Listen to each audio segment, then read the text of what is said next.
May hindi ka ba naipasa na subjects? O feeling mo kulang pa ang reading at math skills mo?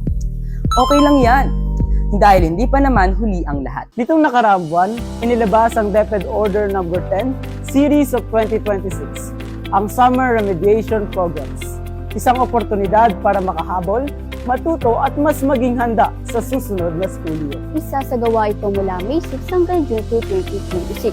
Layunin nitong palakasin ang foundational skills at matulungan ng learners na makasabay at maging handa sa susunod na grade level. May 4 na programang maaaring salihan, aral, summer reading, para sa mga learners na nangangailangan ng tulong sa pagbabasa. Ito ay isang tutorial program na makakatulong para ma-achieve ang grade level proficiency. Ito ay para sa mga incoming grades 2, 3, and 4 learners na sa emerging levels at grades 5 to 11 learners na sa frustration level sa English. Aral Summer Mathematics. Ito ay para mas mapalakas ang basic math skills sa pamamagitan ng guided practice at targeted instructions. Ito naman ay para sa mga incoming grade 2, 3, at 4 learners na nasa not proficient to low proficient levels. Ang Senior High School Remediation Program naman ay para sa mga grade 12 learners na nahihirapan sa English at Math na nangangailangan ng dagdag na suporta para maging ready sila sa huling taon nila sa senior high school. Dito kasama ang mga incoming grade 12 learners na nasa frustration level sa English o nasa not proficient or low proficient levels in mathematics.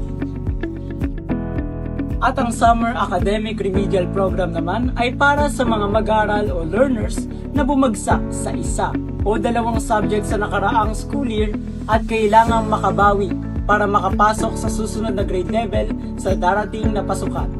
Ang mga learners ay pinipili base sa kanilang final grades at assessment results. May limiting sa bilang ng programs na pwedeng salihan depende sa grade level. Ang tutoring session ay mangyayari mula Monday to Thursday. Ang Friday ay para sa home-based learning kung saan magsasagot sila ng learning materials. Mas tutok na din ang pagtuturo dahil maliit ang class size natin. 1 hanggang 10 bata ang naka-assign kada tutor at 2 oras lamang bawat araw ang remediation sessions. Sa SARP, ang final grade ay average upang makuha ang computed final grade. Kailangan makakuha ng 75 pataas para ma-promote sa next grade level. Kasama rin sa programa ang tulong mula sa teachers, tutors at maging sa mga magulang dahil may monitoring, assessments at individualized support para sa bawat learner. Hindi lamang ito tungkol sa grades. Ito ay tungkol sa pagbangon, pagkatuto at pagbuo ng kumpiyansa sa sarili.